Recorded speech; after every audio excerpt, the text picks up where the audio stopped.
Hoe kan ons gigs kry? Ons kan hierdie chat half as 'n band consultation hanteer. Hoe vroeg is te vroeg om te besluit jy wil nie meer aanhou met die DIY route nie? Een keer is beter om te invest in soos 'n EP, Keeping the social media active. Authenticity. home recordings. Is 'n start-up band in jou opinie stupid om te kyk na sulke goeters?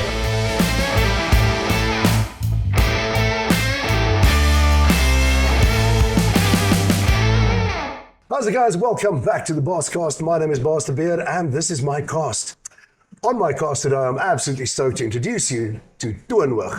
Nou, ek moet regtig een of ander Afrikaanse rympie uitfigure vir my intro, want daai werk net as ek dit in Engels doen. En vandag se chat gaan immers weer in Afrikaans gebeur, because, well, ek chat met Toonhoog. Hulle is die wenners van die Battle for Boogie 2025.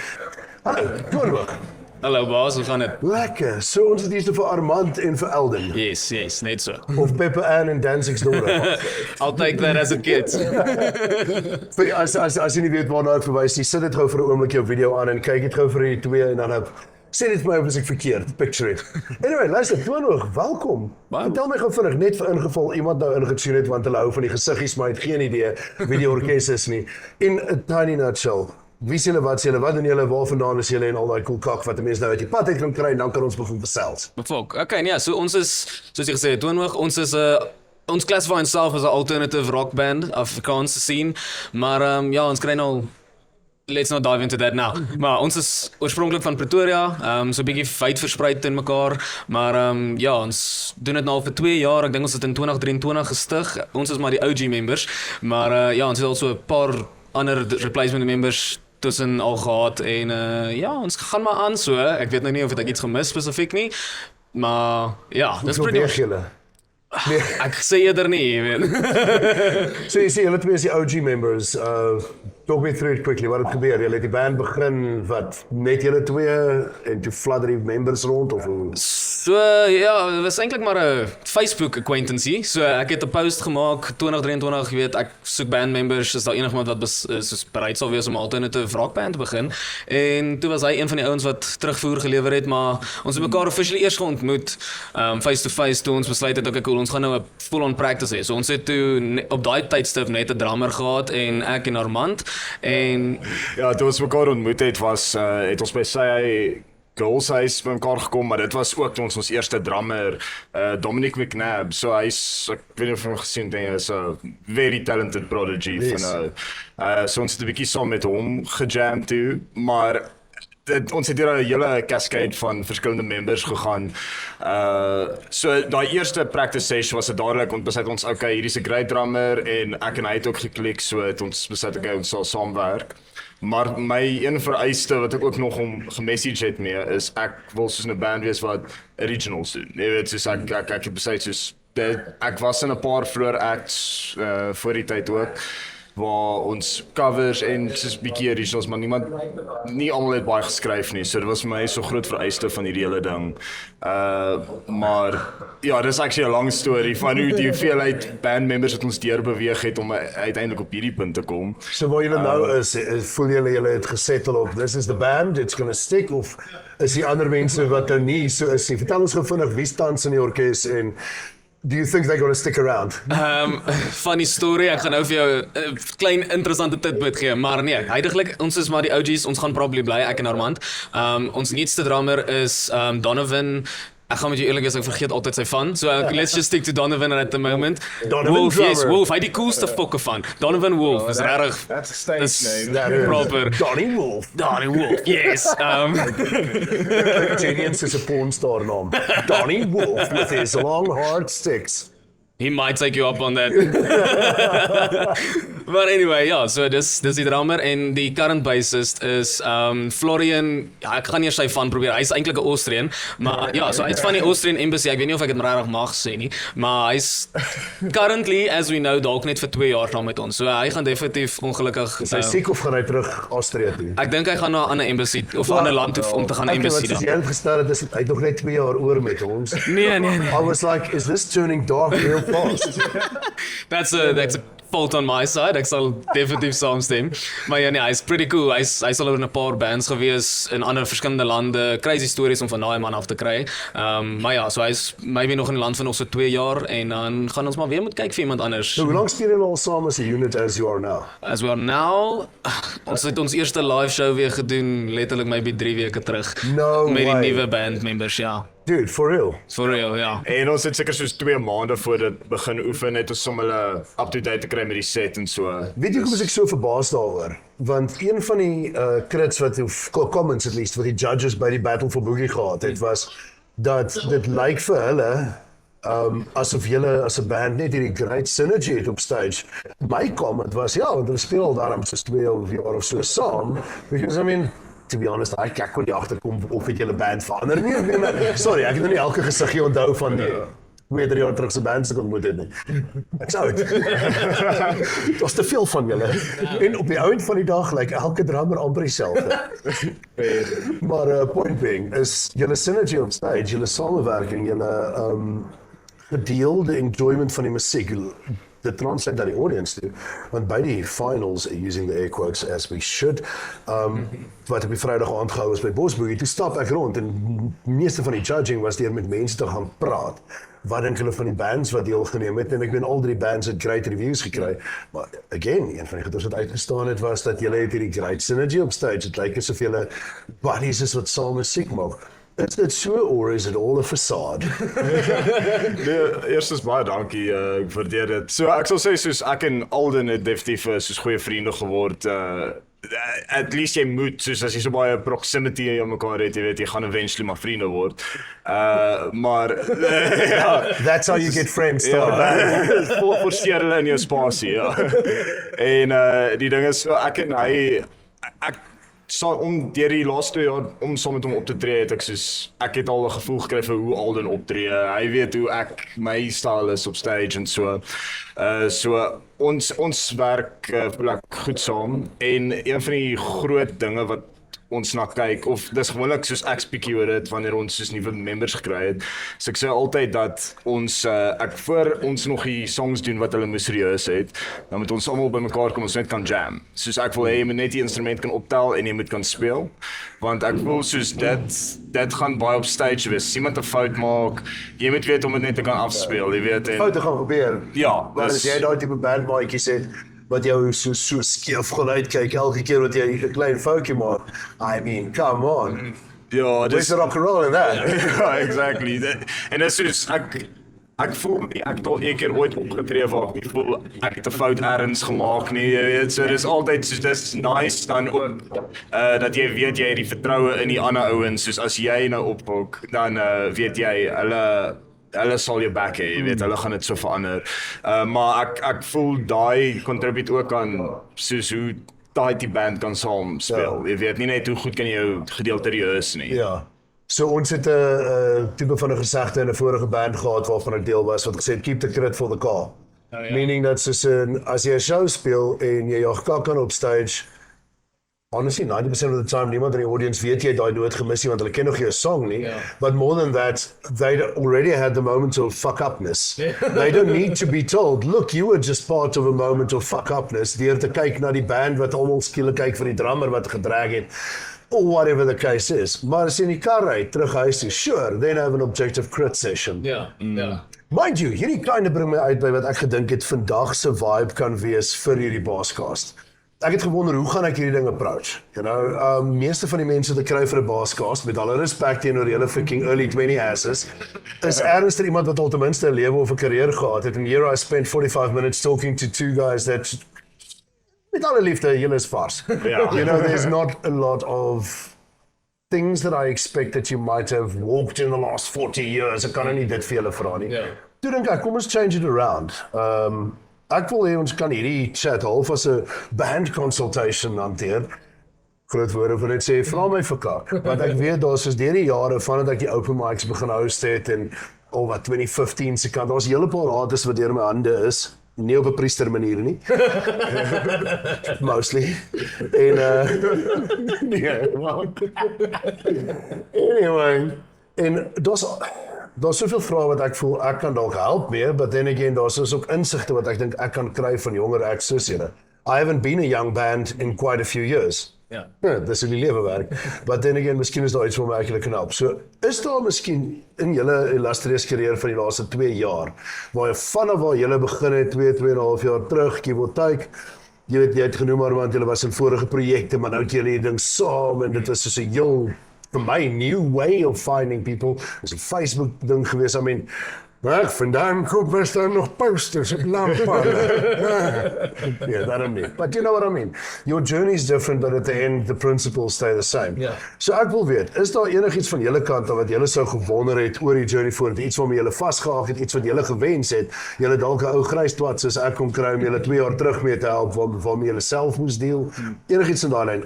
Ask me anything, I'll try not to be an asshole. En net 'n disclaimer, ek sien ek weet alles nie, maar ergens in die laaste 20 jaar in die bedryf het ek iets opgetel. Ja. Wel, ek sal dit help. Okay, ja, so ons het so 3 myn goeders waaroor ek kan regtig dink en vra, as ek dit so kan stel. Maar soos ons musicality in terme van skryfwyse is nog nooit regtig ons issue gewees nie, soos Armand gesê het, jy weet, ons myn ding is skryf. So ons fokus net op originality. Maar ek dink waar die grootste probleem vir ons huidiglik inkom is, hoe as 'n start-up band, sonder om 'n manager en 'n label en al daai tipe shit te kry, hoe kan ons gigs kry, sonder om, jy weet, 'n pedantic drol te wees, en net te sê, hey venue, hier is my deeds, boek my, en net om op 'n tangent af te gaan en te hoop iemand, jy weet, stel actually belang in wat jy doen. Ek dink, ja, so daai booking kry aspect is pretty Ja. important. Ek glo vas, dit is overal baie maklik om geboek te word. Dit is baie moeiliker om 'n tweede keer geboek te word. So wanneer ek met bands chat, dan sal ek vir hulle sê, wanneer jy 'n booking wil kry, werk met 'n strategy solank vir 'n tweede of 'n derde booking, al is dit jou eerste booking wat jy kry. As jy jou band soos 'n besigheid gaan hanteer, dan jy daar is mos gereeld, daar's promo stock wat uitgestuur word vir mense. Imagine jy verkoop bier. Jy gaan nie by 'n venue opdaag en sê, maar hoor hierso, koop soos 14 kegs en ek beloof jou my bier is lekker, nie? Yes. So dit wat jy vir hulle bied. Ja. Give them a taster. Nou byvoorbeeld, afhangend van jou band se karakter, daar's artists wat ek ken wat met 'n gitaar opdaag by 'n venue, dan sê hulle, hoorie, kan ek gou vinnig vir jou 'n song speel, and they just start jamming. That might work for some acts. Vir julle obviously is dit 'n bietjie moeilik om julle orkes saam te dra en dan 'n show te hou. But I mean, the sky is letterlik die limit so ver as wat dit gaan. Ek dink daar's baie maniere waarop orkeste hulle self kan uitleef. En ja, ek sê orkeste want julle is Afrikaans. Bly by die prosedures wat 'n venue vir jou gee. Gaan doen die research op 'n venue. Okay.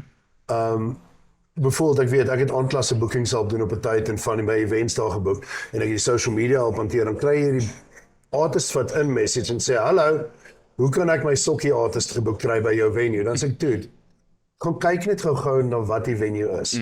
Learn the venue, study the venue, gaan kyk wie speel nog daar. Okay. Terwyl jy dit doen, maak buddies met daai bands. I mean, die beste ding wat jy kan gaan doen is, kom ons sê byvoorbeeld daar's 'n band wat jy wil support en hulle speel by Aanklas, ek sê Aanklas, hulle speel by 'n venue waar jy graag wil speel. Gaan support hulle by daai venue en chat daai met die band. In my opinie is dit baie makliker om in te kom by 'n venue deur 'n band wat reeds in is by die venue. Okay. So maak buddies met 'n band wat jy weet al 'n paar keer daar so speel. Vra vir luister boys, kan ons vir julle open? Dit gaan julle niks kos nie, inteendeel, hier is 'n sakkie biltong. Hoe werk daai vir jou vir braaibrie? Maak seker die ding nie 'n vegan nie. Yes.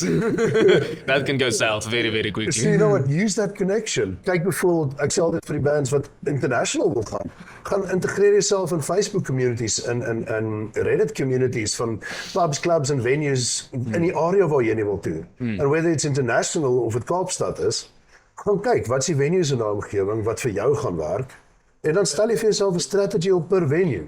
Okay. Die grootste fout wat bands maak in my opinie is om te probeer kyk, ek wil nou 1 miljoen fans hê. Een venue wat jy gaan speel kan 1 miljoen fans vat nie. Ja. So, honestly, gaan kry vir jou venue, sit 'n strategy vir daai venue op. Leer ken, wie is die booking agent daar? Okay. Is dit iemand in die venue wat dit doen? Is dit 'n venue, soos een van die venues met wie ek werk, het 'n paar mense wat vir hulle sekere events run per maand.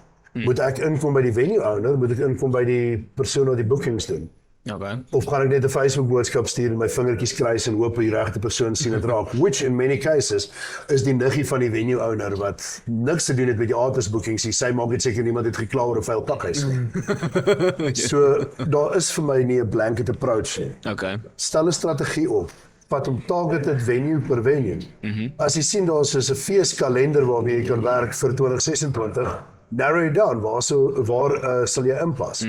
En dan maak jy seker, jy gaan kyk, hoe kan ek geboek word by Ramfest versus hoe gaan ek geboek word by Boiler Room se birthday bash? Completely different vibes. Want die enetjie kan jy inkom deur te sê, hoorie so ek charge goedkoop, die ander een kan jy sê, hoorie kan ek asseblief betaal om op jou stage te wees? Ja. Please don't ever do that, I'm against pay for play, maar wat ek sê. Yes, ja. So die ander ding is don't be greedy. Totdat jy nie kan monetary waarde add vir 'n venue nie, wat se ander waarde kan jy add? Okay. So as jy wil inkom by 'n venue en jy wil R12,000 hê vir jou gig, maar jy kan nie vir hulle wys jy kan 12 mense bring nie. Ja. Hoe gaan hulle jou boek? En dit is waar ek wil afsluit met hierdie deel van die preek. As jy begin, so kan jy begin gesê met daai strategy for thinking forward. Wat is die produk wat ek vir hulle bied? Wil ek hê hulle moet my band boek of wil ek hê die venue moet geld maak uit my band uit in die long term? Ja. Kies die latter en jy sal bereid wees om vir minder te speel in die begin. Jy sal bereid wees om te sê, you know what, I'll do a open totdat jy voel ek is reg om te headline. Ek sal vir jou dedicated merge drive doen van ons band saam met jou venue. Ek het 'n neefie wat, I don't know, kan ram stook en hy het gesê vir elke gig wat ons doen, sal hy 'n bottel ram sponsor vir julle om te kan weggee as 'n prys of something. Kom met 'n event solution, nie net 'n booking begging nie. Okay, that makes That's sense. a cool line. I'm totally using that. What is it? Yeah, totally. I think the way that we want to get booked. Ja, want obviously ek dink ook nie hoe jy dit nou approach is dieselfde as wat jy dit 20 jaar sou terug moes approach nie. Dis, you know, everything's changing. So, ja, As ek mindset. 20 jaar terug dinge approach het, soos kyk, ek het 'n lekker band gehad hier 2007, 8, 9. Yes. Give or take. En as ek toe dinge approach het met die mindset wat ek nou gehad het, beloof ek jou sou ons actually fucking famous gewees het. Maar op daai tyd het ek gedog dat soos die manier hoe ek 'n sponsor gaan kry was, ons het seker gemaak ons drink 'n bottel Tassenberg elkheid op stage. En ek het 'n bottel Tassie in ons music video weggesteek en ek kon nie uitfigure hoekom Tassenberg my nie sponsor nie. Ah, Oh, I had no clue. I had no clue. It took me 20 years to realize I was stupid. but that's how you try, eh? Ja, nee, maar julle het voorreg. I mean, jy sit met 'n almost unlimited resource in jou hande. Soos het jy al ooit daaraan gedink as jy wil hê jy moet 'n coach hê vir jou bandstrat, ChatGPT. Let's say from act as an expert band manager and tell me how to structure this, blah blah blah. Wie is my PR guy, blah blah blah. Ja. But looking into that now, is ander tipe ding wat ek aan kan dink wat ek dink nuwe bands probably mee sukkel ook is hoe vroeg is te vroeg om te besluit jy wil nie meer aanhou met die DIY route nie en dan te dalk begin kyk na managers of record labels. So is 'n startup band in jou opinie stupid om te kyk na sulke goeders as jy nog nie dit kan monetize nie, of sal jy kan benefit van die feit om iets soos dit te kry in die early stages? So ek glo vas elke band se journey moet hê dat you have to do the slog yourself so that you understand what you're in for. And eventually as jy vat 'n band soos Volkhoff, hulle hele bende het begin by DIY, kry die labels, kry die signings, alles eventually sê maar ons kan van dit self doen en nou is hulle 'n suksesvolle production house in their own right, you know, en hulle doen hulle eie goeders weer in-house. Dit wat begin het as klompe goppas wat freaking rockmusiek maak, het hulle 'n actual feasible besigheid gemaak verder as net die band. Ja. So ek dink as dit iets is wat jy kan vir jouself sien in die toekoms en doen soveel as jy kan self. Okay. Spaar geld. As jy byvoorbeeld nou 'n buddy het wat sê, you know what, ek koop in die band experience in. Maar my skillset is nie musiek nie, my skillset is A, B en C. Use that. Maar vir my is daar geen skaamte daarin om te sê my band is 8 mense groot. 4 van ons maak musiek, maar ons het iemand wat baie goed is met content creation en social media. Hulle travel saam met ons. Side note, as jy vir 'n venue sê, luister hierso, ons kom met ons eie content creator en jy kry content na die tyd. Hier is voorbeelde, sell it as a pitch, they will love you much more. Want hulle spaar geld op hulle bookings. Right. That being said, jy dalk 'n vriend wat great is om te sê, weet jy wat, ek wil graag julle band help om sales te doen vir merchandise. I want to be the face of the brand, not just the band. Integreer sulke mense by jou bende, maar laat hulle dan saam met jou groei. te veel bands wil sê, but I want to be the rock star. And sure, you can be, but then you pay to play. Dan kan jy vir jouself nou 'n manager aanstel en daar is een school of thought wat sê, doen dit so gou as jy fisies moontlik kan. Want laat iemand wat weet wat hulle doen van PR, jou PR hanteer, andersins gaan jy daar so voortploeter en ploeg en jy gaan probeer om die uitding te doen, maar dan in plaas van fokus op songwriting wat vir julle 'n core is, en leer van performances en beter raak met jou entertaining factor, gaan jy helfte van die tyd spandeer om 'n social media manager te moet word, which if that's not something you're actually keen on, kan vir jou slep word in jou band, wat vir jou kan wegvat van die musiek af. Daar's also niks fout om te sê, maar weet jy wat, jy's die frontman, maar die actual brains van die musiek kan dalk die ander ene wees. Net so wat jy 'n musical dynamic het, kan jy sê, maar die brand imaging kan gedoen word deur die bassist. Whatever the case is. Vehicles skill set in-house. Julle kan bevoordeel. En dit gee vir elkeen 'n bietjie meer van 'n stake in die band. Andersins is dit net julle twee wat alles dryf. It will always be your band. It will never be our band. Fair. Maar ek sou sê tot 'n mate, so gou as wat jy kan bekostig om 'n verantwoordelike investment te maak in iemand wat 'n diens kan bied, wat jy nie self in-house goed genoeg kan doen, of iemand het wat saam met jou band kan groei nie, get someone to do that. Daar's 'n briljante PR dude, Devo, wat sê, Oosthuizen sê van, hy het al met 3/4 van die hard rock en metal scene in Suid-Afrika omtrent gewerk, en tot by saam met Zebra en Kenny Hughes en 'n paar ander, en ek dink wat hy doen is genius vir bands, want hy is iemand wat so passionate is, en hy doen dit for next to nothing in my opinie. Ek het al in 'n meeting gesit saam met die dude, dan sê ek, dude, vir dit wat jy doen vir die band, sal ek ten minste 4 na 6 keer meer moet charge. Hy sê, well, he makes his money in other ways, you know, hy het 'n passion vir wat hy doen, en he charges fairly for what he delivers. As jy so iemand kan afkom, invest in dit. Maar moenie dit doen as jou band gaan ondersit. As jy nie die bedrag per maand kan garantie, bijvoorbeeld met jou day job nie, then don't spend money on a PR agent. Makes sense. Daar's dus baie maniere wat jy baie dinge self kan doen. Inteendeel, ek is besig om te werk in 'n workshop wat ek nou wil host, redelik binnekort, vir bands. Hoe gaan ek my brand daar uitkry sonder dat het my R1 miljoen gaan kos? Yes. Maar daar's dus altyd ander opsies. Die age-old manier van soos, ek moet t-shirts hê vir my band. Hoekom? Daar's ander merch, daar's ander maniere om merch te kry. Ek wil loyalty kry by my fans, en dit sou weer geboek gaan word, maar dink aan ander maniere. Ek feel I'm getting derailed here.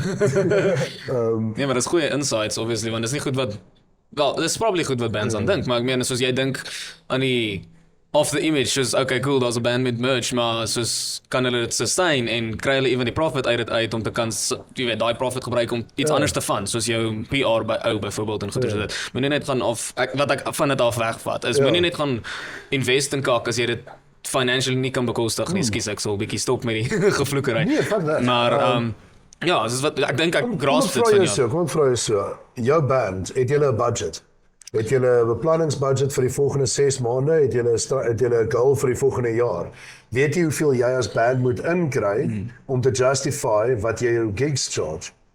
At the very core of it, hoeveel kos dit jou om 'n gig te gaan speel? As jy nie daai vraag vir my kan antwoord nie, hoe weet jy hoeveel jy moet charge? Okay, fair, ja. So vir my gaan dit, as ek 'n show gaan speel, ek weet, ek is nie die wêreld se beste musikant nie, ek het ander waardes, I do entertainment vibes, maar nou wil ek inkom by 'n venue en ek wil iets verkoop aan mense, maar ek weet nie vir hoeveel ek dit moet verkoop. Dit is maklik as ek wil sê ek wil 'n koffiebeker verkoop, want die koffiebeker het my R12.50 gekos, dit het my R2.50 gekos om by my uit te kry, en ek het ongeveer 2000 bekers wat ek moet verkoop, en dit kos my R1000 per maand se bemarking om my bekers te verkoop. I split daarin, ek het 'n baseline van, wat is dit, kom ons sê R1750 vir 'n beker, so as ek minder as dit charge, gaan ek verlies maak. Ja. Weet jy hoeveel bands het geen idee hoeveel kos 'n paar strings vir hulle per set nie? Hoe weet jy dan hoeveel jy moet charge? En if it's a mug, it's physical, it's easy to think. Ek moet hom verkoop vir R45 sodat ek 'n decent winsgrens het, met 'n safety margin, om seker te maak as ek volgende maand geen mugs wil koop nie, dan moet ek dit kan doen. Ja. There's a way to structure your band wat vir jou meer beneficial gaan wees financially, voordat jy begin geld uitgee op iemand wat dit vir jou doen. Okay, fair. So, kyk na wat lê in jou scope van, kom ons sê bijvoorbeeld, jy wil die keer invest. Is dit nodig om jou sound soveel te verbeter, dat jy daai R45.000 se amp moet gaan koop? Maak jou band al genoeg geld om dit te justify? Ja. I don't know. Ja, fair. Laat ek afsê, hierdie projek met toe ek net Pretoria toe getrek het, toe was daar 'n band gewees wat in 'n Battle of the Bands ook nogal deelgeneem het by Firkin en Centurion. Dit was early 2010s, maar 2010. En die een band se fucking bassist kom na my toe voor die tyd en hy sê verskoon my, het julle vir ons tape? Soos tape vir wat? Nee, tape, want ons wil die mikrofoon tape. Nee, ons wil swing soos Fransjo van Coke. So firstly, hoekom kan jou brandband my nie self kom vra nie? O nee, hy isolate homself vir 2 ure voor 'n show of iets pretentious dit. I'm like, dude, it's a battle of bands at Firkin. Well, cool, respect the process. But more than that, die dag wat jou orkes vir my genoeg geld inbring om 'n mikrofoon en 'n kabel te kan vervang, dan kan ek daaraan dink.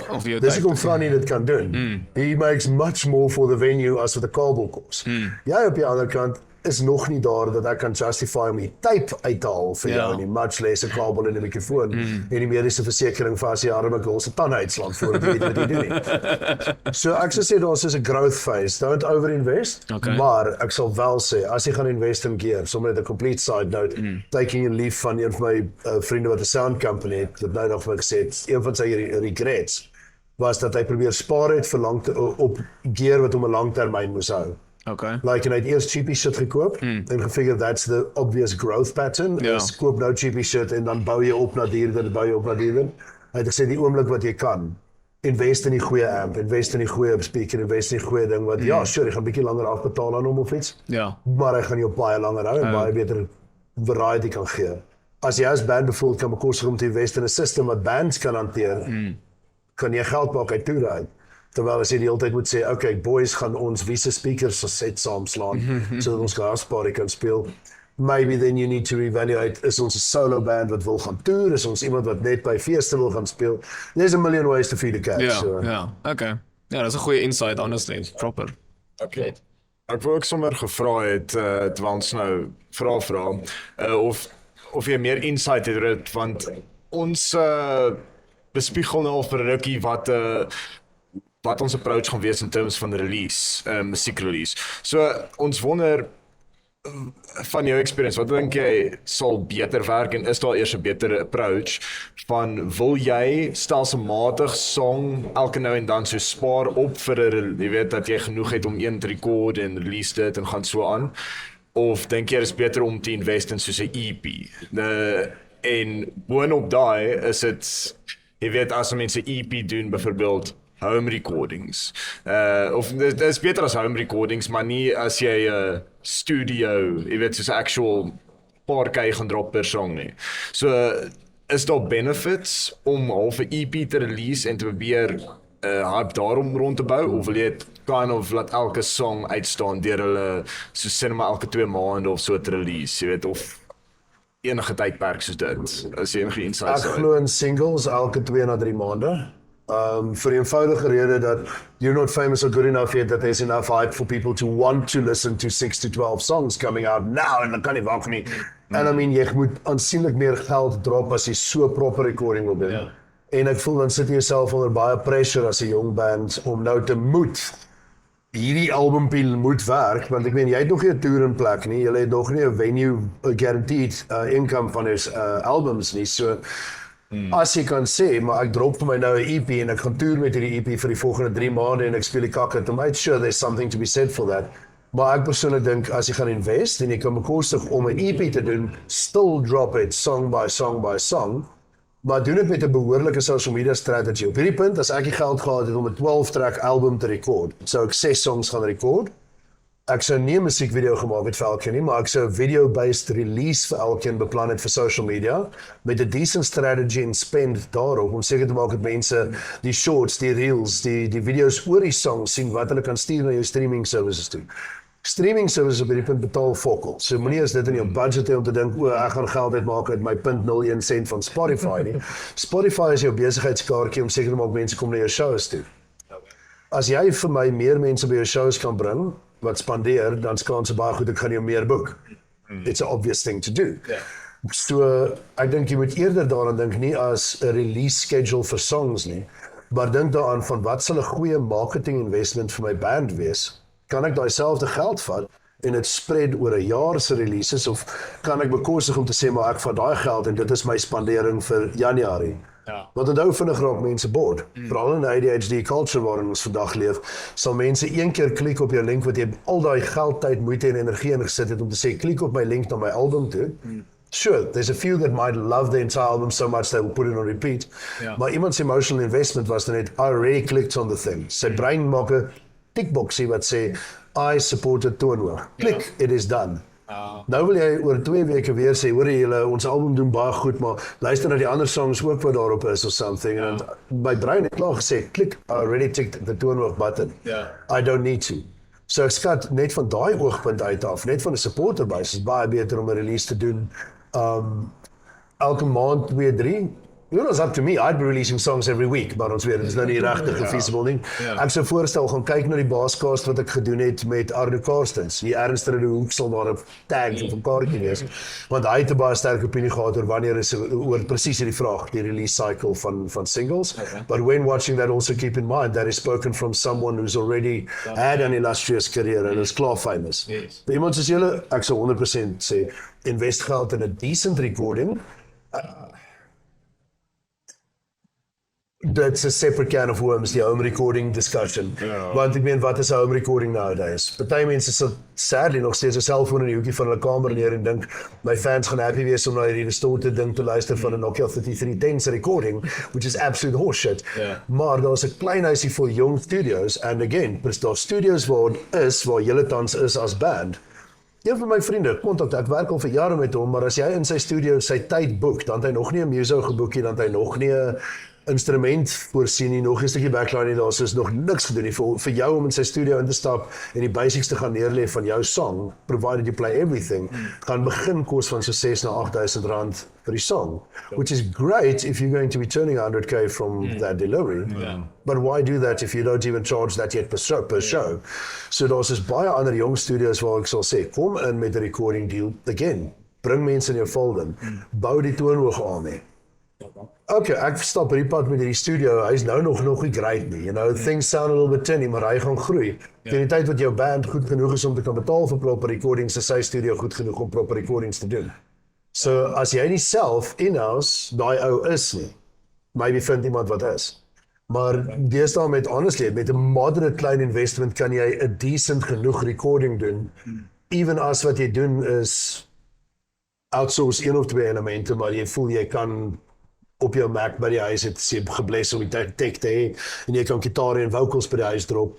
Daar's soos AI mastering tools waarvoor jy kan, maar dit werk uit redelik goedkoop. It's not perfect yet, maar jy kan 'n decent genoeg produk opsit. Ek bijvoorbeeld het met Audio Torch 'n deal waar ons live recording gee vir 'n band. Tans kyk ons na so R5 vir 'n band om 30 minute live show te record met 'n live multicam production, maar ook 'n multi-track recording wat gemix is vir nie vir live nie, vir audio consumption elsewhere, right? So jy kry vir so min, kan ons vir julle 'n decent produk. Hoe gaan hy enige, I don't know, jy gaan na 'n radiostasie toe gaan, I don't know, I doubt it.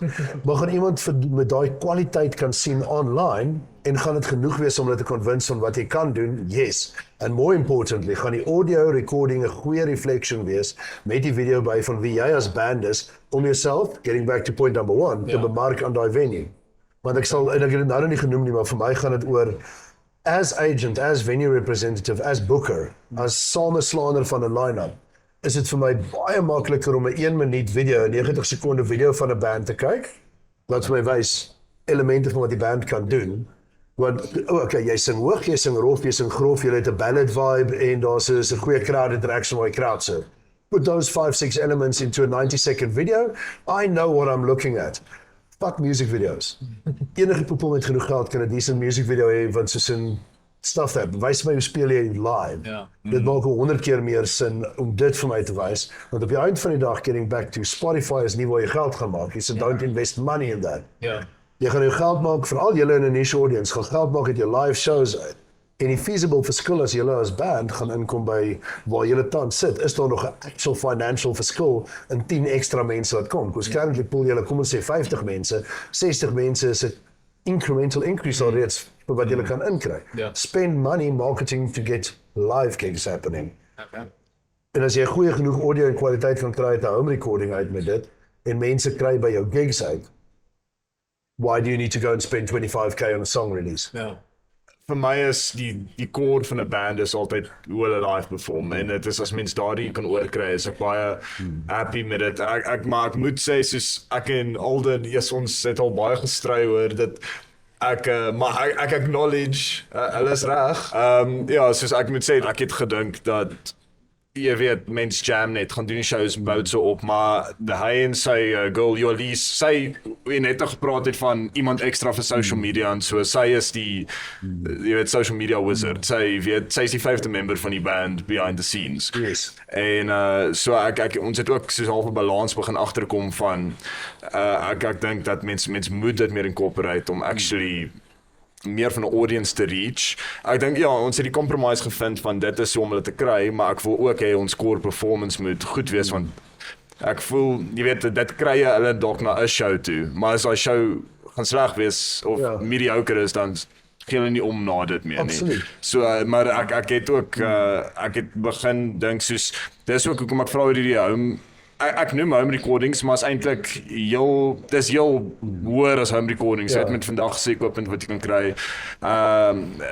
Ons werk met dit was eintlik 'n vorige drummer van ons Dylan en maar hy het sy eie studio, Nomadic Studios en hy help ons basies nou om soos van hierdie musiek uit te kry terwyl hy sy eie portfolio ook opbou. Ja, dis presies waarvan ek praat. Ja, so dat ons het half hierdie fokus gehad van, weet jy, ons kan maande lank opspaar die hele tyd vir soos een goeie song, goeie kwaliteit uit te bring, maar ek en hy skryf baie, so ons het soos 'n hele catalog van songs wat maar ons het 2 uit, jy weet, so ons het meer gedink ook dat ons wil hierdie begin opneem, net sodat om vir mense 'n taste van die musiek te gee. As ek so luister na wat julle sê, klink dit vir my asof 'n worthwhile investment om te oorweeg vir julle band is om ten minste net either 'n deal met die studio te hê dat julle sê ons kom drop 1 keer per maand 'n recording, you know, sit near live, there we go, to introduce songs, so op die einde van die dag, na 'n jaar van dit doen, het jy 12 songs, en dan kan jy sê, okay, public, ons wil 'n EP release, wat is julle favorites, julle het die beste, blah blah, I don't know, create a campaign around that, en dan het jy iets om mee verder te werk met dit vir actual productions wat jy dan mee albums kan doen. Maar ek meen, as jy gaan songs uitkak elke liewe week, you are gonna get a little bit exhausted. Ja. But op die ander kant, if that is your thing, as dit jou brand is, as dit is Toonhoog is die band wat elke week 'n song uitbring, dan op die eind van die dag kan ons kies wat is die songs wat op 'n great album uitkom en jy sit met die capability om weekliks 'n song uit te bring. Imagine how cool that marketing could be. Daar's mense wat gaan stry oor want hulle sê ja nee, maar 'n song het 2 maande cycle en verduidelik van dit en dat. Fuck that. Alles is vir ewig op die internet. So of jy nou dink jy het 2 weke cycle met 'n song of nie, that song continues. It's still there. Niks keer jou om 'n paidful spend op jou back catalog te sit. Daar's baie creators wat omtrent 'n 2 jaar siklus volg online op YouTube of TikTok of wherever it is, en sê, hey, 'n jaar terug het ek hierdie ding gedoen, kom ons revisit dit en kyk of kan ek iets beters daarmee doen. Whatever your strategy is behind that, hoe meer songs in my opinie, jy kan uitsit 'n groter basis het jy om vir mense content te bied. So op die eind van die dag, selfs wanneer dit kom by die nommers, ja, jy kan dalk net 100 luisters op Spotify kry met jou song, maar as jy 100 songs op het wat 100 luisters elkeen kry, it builds. Ek sou wel 'n dynamic catalog moet handhaaf om te sê, but maybe moet alles nie altyd oplei nie, want as jy 3 jaar later inkom, maybe it's not a good reflection of where the band's at now. Alhoewel, en hierdie is iets wat ek oorkoepelend oor alles by sê, ek hou van die idee dat bands se fans met die journey kan volg. En net soos wat, wanneer 'n kind begin praat, Gugu Gaga Baba Dada, kan jy nie vir hom judge op daai punt van, soos jy kan nie 'n doktorale tesis in quantum physics skryf nie, maar jy kan vir hom sê, jy doen baie goed as 'n baba. And you're proud as a parent or whatever it is, of 'n oom wat van die kant, ek het toe my sussie se kiddies was, you know, ek is die oom wat op die een kant staan en I see them every now and then, en dit is my cool om te sien hoe hulle groei. Van Gugu Gaga na volledige woorde na doen goed op skool, you know, that vibe, en ek voel ek's deel van daai kind se journey gewees. Net so, as jou fans kan observe, oh my word, kyk waar hulle begin het. Just like, wow. Ja. En ek was deel gewees van dit. Ek was daar toe hulle net 2 mics neergesit het en gejam het op 'n straathoek of whatever the case is. Ja. Ek was daar gewees toe hulle net met selfoonfotootjies gekom het. Kyk, nou het hulle pragtige video's en hulle speel groot feeste. Ja. Mense wil deel wees van daai journey. That's the entire fucking reason we've got social media. So ek het 'n ewige stryd met musikante wat moer se budget wil indrop en alles perfek kry vir social media. Because nee, mense as jy dit wil doen, compete jy met die international mark wat biljoene insit om te doen presies wat jy probeer doen met R4.50. You know, so why do that? Sit vir jou eerder 'n manier in wat jou community word deel van jou journey. Nie net maak dit vir hulle loyalty perspektief oop nie, maar dit gee vir jou 'n geleentheid om te kan sê naderhand, o, yes, like ons het julle naam vir julle fans, die toonhoog Nog geen hoogtoners, I don't know. You know, vir al wat jy weet, is daar 'n besigheidsman wat julle fucking love daarin. I mean, we're living in 'n era waar die old school punk rockers en hard rockers wat soos rebelle was, is nou die ouens wat besighede besit en ryk is genoeg om bands te kan aanneem. Ja. Op 'n bandprojek, maar hulle gaan dit net doen as hulle voel hulle is deel van jou familie. Jy volg my ook gou hierdie. Ja. Build your audience. So daar's geen skaamte om te begin met in my opinie met kakkerige recordings nie. Okay. As long as it sounds decent to you en jy voel dit gaan nie mense wegjaag van jou gigs af. I can start with that. Dis beter as niks nie. Okay. That is honestly, soos my follow-up question pretty much gesummarize en geantwoord al klaar, want ek was kind of op die soos drempel van prioritize mens quality over quantity, want ek weet obviously as 'n start-up band, ons doen meeste van die admin op die oomblik vir onsself, en meeste van die mense sê, jy weet, consistency is key to social media, especially nowadays, maar as ek byvoorbeeld nou nie die hele band kon bymekaar kry vir 'n week dalk, want jy weet, life goes on, almal het prioriteite en shit. Vat ek dit dan eerder op myself en maak net content waarin jy weet byvoorbeeld ek feature of net hy feature or something, net om shit daar buite te kry elke liewe dag. So ons kom by promo content nou of praat jy van musiek maak? Of Net actually promo songs content, musiek, maar dis mainly soos promo content. So keeping the social media active. Is dit werklik so belangrik om elke liewe dag, even al is dit die kakste kwaliteit shit, net om mense jy weet, involved te hou, of spandeer jy eerder dalk net die breinkrag om te dink, okay, hoe kan ek volgende gig kry? Sal ek veel eerder dit spandeer, my tyd op dit spandeer, of moet ek dink, okay, watse foto reeks gaan ek volgende drop? As ek nou nie dit kan doen nie, hoe drop ek die volgende video om te promote watse song ek uit het, of something soos dit? Jy het begin deur iets baie interessants te sê, van almal het prioriteite. Yes. Okay, as jou prioriteit in die band is nie, wat doen jy in die band? Fair. Dit is al wat ek gaan sê. So, wel nee, dis nie al nie, ek praat baie. So, from that perspective gaan ek sê, en dis een van die goedes wat ek cover in die workshop wat ek doen, is assign duties aan almal in die band wat hulle die maklikste en die lekkerste gaan doen. Moet nou nie vir die persoon in die band wat absoluut nie van kameras hou nie sê, jy is ook 'n daily vlog update oor hoe gaan dit met die progress van die band se single nie. Ja. Ek glo jy kan social media duties gee vir elkeen. Byvoorbeeld, kom ons sê almal is gemaklik met create on camera. Let's assume that is the thing. Dan kan hierdie persoon sê, maar weet jy, my verantwoordelikheid is op 'n Dinsdag, want op 'n Dinsdag doen hy sy fitness regime en jy weet whatever, en hulle doen soos in fitness thoughts met Frikkie. En dan weet hy wanneer hy gaan dra van die oggend, deel hy sy gunsteling fitness related musiek thoughts. Ja. Terwyl jou ding is miskien beter met production kant, so jy wil gaan sit en ek wil 'n videoetjie maak van ek wat deur die week my rehearsals afgeneem het en ek sê ek leer 'n song ken in hierdie week. Wat gitaarspel. Ek leer 'n song ken in hierdie week en 7 dae van 7 songs leer. Whatever the little campaign is that you want, you are responsible for that. Dit beteken jy op die einde van die dag as overall SM manager vir jou band, hoef nie die fyn content goed as uitgesort nie. Jy kan vir jou skedule wat sê ek gaan in die oggend en in die aand 20 minute gaan op. Check as daar boodskappe, comments of queries wat ingekom het en respond daartoe. Okay. Jy hoef nie eweskielik 9 ure van die dag 'n voltydse social media manager te wees nie.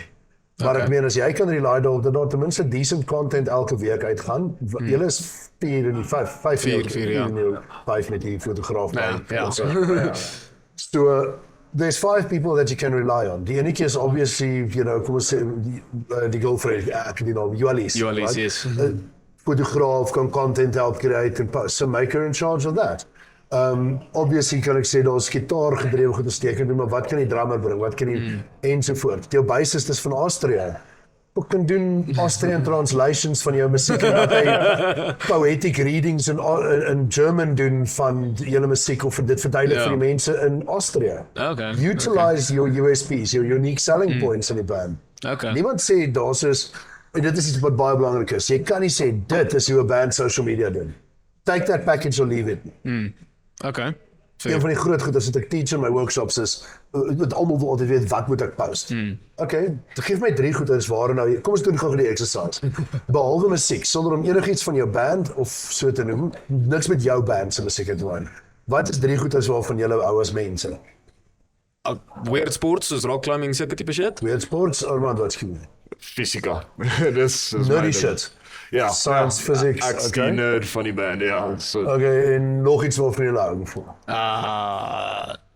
that's about it. Okay, kom ons Ja, vir die twee, ja. Tussen julle twee het jy klaar genoem, extreme weird sports en jy hou van fysika en nerdy shit. Alright. Wat keer julle om te gaan en te gaan sê, firstly, ek create 'n hele presence rondom my rock climbing en ek maak 'n ding elke keer dat jy gaan klim of klim jouself. Yes, ja. Elke keer dat jy gaan klim, dan hang jy ergens rond. Ek hang uit by hierdie climbing gym en dit is wat ek vandag dink van musiek. Create content around that. You don't even need to connect it to the music, maar die lekker ding is as mense gaan sien, ek enjoy your rock climbing content. Well, jy maak musiek ook. I can enjoy him as a rock climber, maybe I like the music as well. Okay. Jy doen physical stuff. Ek meen Brian May wat sy PhD het, is a very good example in that. Niemand sê jy kan jou nerdy shit een kant, inteendeel, hoeveel gitaar is veral? I mean, it's math nerds, come on. Gitaar is wetenskap. So utilize that. Miskien kan jy vir jouself don the freaking little white jacket, sit vir jou campaign op en verduidelik vanuit 'n fisika perspektief uit of vanuit 'n meer wetenskap perspektief. Hoe werk hierdie song van Toonhoog se musikaliteit of whatever the thing is, man. Find something that you're passionate about other than the music en dan het jy 'n hele audience, 'n hele groep Facebook groups waarin jy kan post, if I can put it metaphorically like that. Because suddenly hoef jy nie jou musiek te post net in musiekgroepies nie. Gauteng bands, dan gaan ons, hulle sien 40 band posts in 'n dag. Maar Extreme Sports van Pretoria sien nie een band wat vir hulle 'n song geskryf het en sê, hoorie, ek was ons sien so uit na die opkomende rock climbing championships by City Rock nie. Toe skryf ons as Toonhoog 'n song vir rock climbing. Hierso is dit, enjoy. Okay. Wat keer jy om dit te doen? You are songwriters. You literally churn out songs. Vind geleenthede waarvoor jy 'n song skryf that you're passionate about. Infiltrate the community that way. Dis doen ek tans. Ek maak vriende met mense wat soos lodges en venues in die Bosveld en die Laagveld en oral het. Ek kuier by die festivals saam met die ouens wat daai maatjies het. Okay. Because vir my en my vibe, ek gaan met my ou Afrikaanse cover songs, the jam en my entertainment vibe. I'm a killer at a golf club en 'n freaking local pub, maar moet my nie opsit by 'n skoffel sokkie dans nie. Ek is nie daai persoon nie. En hier weet moet my nie opsit om musiek te gaan speel by 'n metal show because that's not who I am. Yeah. Vind waar jy is, vind waar jou audience is and then find some way to infiltrate that doesn't feel like you're selling them something. Okay. Cool. Dan ja, hierdie hoef nie 'n lang een te wees nie, maar in terme dan net van vir daai. So jy sê authenticity, obviously meeste mense sal voel authenticity is beter, maar moet jy jouself maak dit as 'n produk wat jy sel en die produk is jou persoonlikheid of dink jy authenticity is eintlik meer belangrik om te sê, weet wat, ek hou nie, maar ek as Toonhoog hou van om hierdie te doen.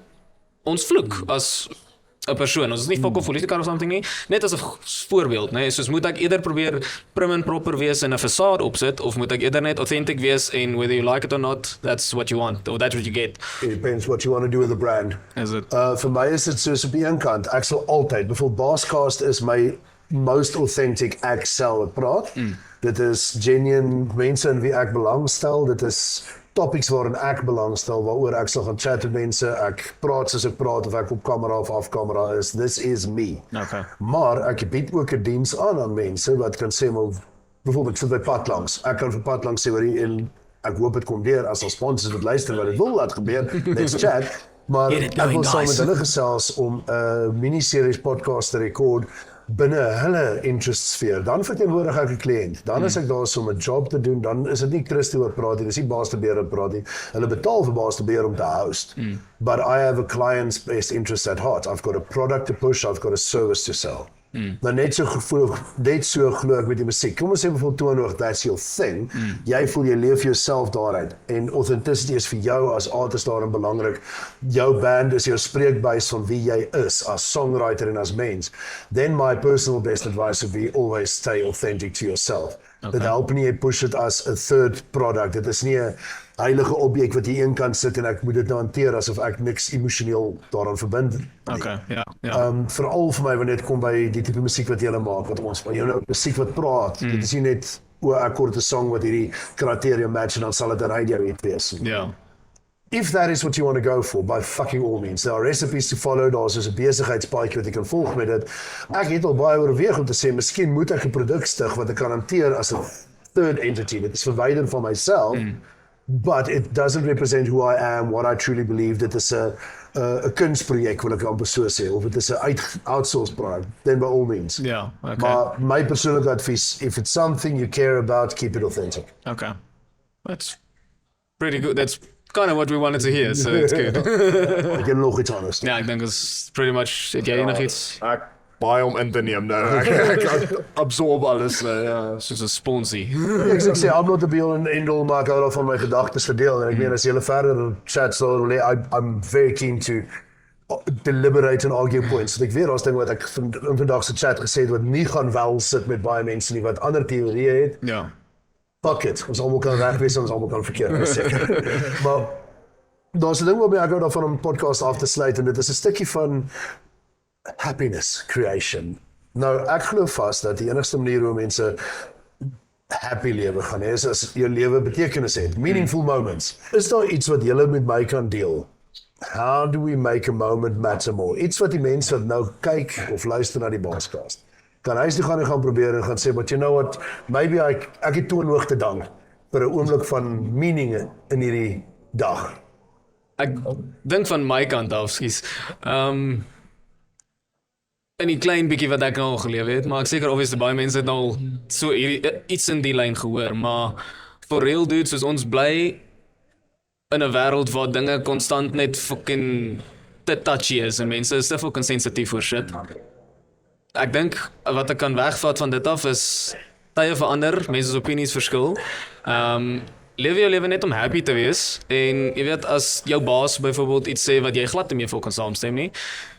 They pay your bills, just do it, maar moenie so ernstig wees oor alles nie en try net happy wees, almal het hulle eie kak en almal probeer eintlik maar net uitfigure hoe om lewe vir hulle genietbaar te maak. So ja, just be positive as jy kan en as jy 'n dude is wat besig is om sy hare uit te groei, bly weg van die fan af, want hy gaan jou hare pluk. Baas, jy sal weet waarvan ek praat. Wel,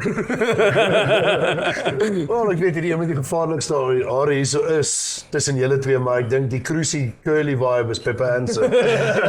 Ja, doringtakke is my einde hoor. As ek nou wil stap. Vir my is dit maar baie sê meer meaning in oomblikke te sit, soos ek het al besef, so as ek soos terugkyk ook, soos my short existence, dinge wat vir my uitstaan, is baie daai oomblikke wat ek nie gedink het regtig enige significance gehad het nie. Jy weet, as jy eers in hindsight dan sê jy, dit was 'n baie meaningful oomblik. Ek word besef dat iets wat ek probeer daarin gereeld uitoefen, en is very cliché, maar ek voel ook clichés want daar is baie keer waarheid wat agter lê. Is om 'n oomblik te vat baie keer vir dankbaarheid. Want dis baie goed om te reflect, want jy kan altyd net vorentoe probeer kyk en jy kan dink soos okay, jy weet, ek sal dan happy wees of ek sal dan content wees met wat ek het. Ja. Maar ek dink soos at least ek kan net vir myself praat, maar in baie oomblikke waar ek gedink het, dinge gaan sleg en dit soos nee, daar is baie dinge om vir dankbaar te wees. As familie is, vriende is, as ons 'n show gaan doen, al sê maar ons gaan tree op en ons moet dit vir free doen. Jy kan kyk as kak van, jy weet, ek kry nie nog geld nie, maar dis ook 'n great geleentheid, want ek kan 'n show gaan speel. Dis baie lekker om te gaan doen. Dit is ongeag nou van die betaling aan die een kant. So ek voel dit generally help my baie, is om net probeer gereeld net soos reflection te doen, jy weet, soos wat jy is eintlik lucky want jy kan hierdie doen of jy kan hierdie ervaar. En ja, ek sal sê so dis maar gewoonlik wat my daaglikse lewe at least uitbou. Jy weet, is daarom chill, maar ja. Ek like julle twee se advies in time met mekaar, want as ek half sien wat jy sê van leef 'n lewe van inklusiewe positiwiteit. Vind die rede om positief te wees waar jy is, maar ook as ek kyk na wat jy sê nou, find the reasons to be thankful. En ek dink as jy daai twee mindsets gaan saam insit, 'n positiewe approach gaan vir jou baie makliker maak om dankbaar te wees vir die dinge wat jy voor dankbaar kan wees. En die positiwiteit gaan jouself kan optel wanneer daar dinge nie ideaal is nie. And help you create things to be thankful for. Ja. So ek dink dit is baie goeie advies, man. Baie dankie. Hoorie, waar sien ons uit vir Toonhoog? Ons is besig met 'n paar recordings soos ons gesê het met Dylan wat vir ons help. Wat beter is home recording. Dit is definitief beter. Ons eerste release was actually deur hom geproduce, so dit was is regtig nie sleg nie. Gaan check hom uit. Maar ja, so ons is letterlik besig om al die goedjies te record soos wat ons aangaan. En ons gaan definitief jou raad opvat van wat die release schedules en goed soos dit. So huidigelik is daar nog nie definitive tye en goeders nie, maar dit is in die pipeline en near future definitely. Maar ja, ons gaan try soveel as moontlik kyk of ons nou kan ook gigs doen en goeders terwyl ons nog vir Florian het voordat hy moet immigreer weer. The Austrian campaign. Yes, we'll use him as the marketing. Ek sien geweldig uit om te sien hoe julle opkom op hierdie journey vorentoe. Ek het julle in 2023 gesien, ek het julle in 2025 gesien, ek sien uit om baie meer van julle te sien. En onthou net, as jy net een ding onthou uit alles wat ons vandag gesê het, just hanteer jou band asof jy die grootste fan is. Kyk wat gaan vir jou interesseer, hoe consume jy media, na wat se shows toe wil jy gaan? Wat se shows ondersteun jy? Wat se media tickle jou? Wat se platforms is jy active op? Nie jy as band nie, jy. Alden, jy, Pippa Ann. Ek gaan op daar. En as jy daai kan doen, just live that authentically for your band en ek dink dan is jy op die regte pad vorentoe. Awesome. Ja, ek sal definitief dit in die back of the mind hou as 'n subconscious en dit's valuable info. Sweet. Ek het nooit om hierdie goed te eindig nie. Sit hom daar. Ons wil net sê dankie vir die geleentheid, baas. Dit was ons waardeer dit ongelooflik vir 'n start-up band. Is ons moer so dankbaar dat ons hier so kon wees. Ja, ek gaan definitief hierdie na die tyd terugluister en soos minutes neem. Kyk hoe om hierdie te doen. Ek sal check. Well, there you have it. Baie dankie dat jy geluister het na hierdie edition van die Baascast. My naam is Baas de Beer. Op my cast vandag was Toonhoog. Net 'n moerse shout-out vir Padlangs en Bosboogie wat onder andere nie net die venue vir ons gegee het, maar die festival gesponsor het, die festival vir ons voorsien het en dan natuurlik ook vir Audio Torch. Dankie vir die kameras en most of all vir Baas de Beer. Ek like jou. Jy's cool. Alright, dit was 'n podcast gewees. Alright.